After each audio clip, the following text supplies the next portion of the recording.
Who is the promised Savior? Do you know what the meaning of Christ is?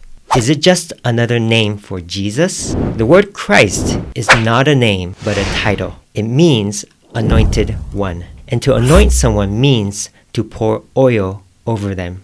It was a ritual done in ancient Israel to install the next king.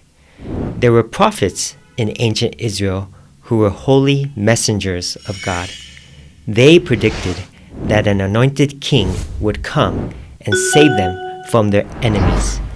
So, the people of Israel were hoping for the Christ to come soon, because their land was occupied by foreign powers.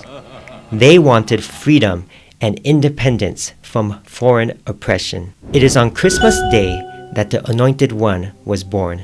It was the one and only time where God was born in a human body through a virgin woman. The Christ is Jesus, and He is also the unique Son of God. He is the one the prophets frequently talked about. A prophet called Isaiah wrote about Jesus 700 years before His birth.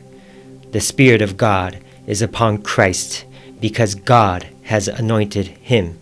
He is the one to bring good news to help those who are suffering and save them.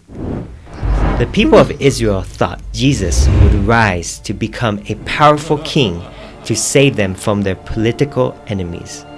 But Jesus came to save all of us from a more dangerous enemy, that is, our sin, the devil, and death. Jesus was a man like us, but accomplished the victory by the power of the Spirit of God.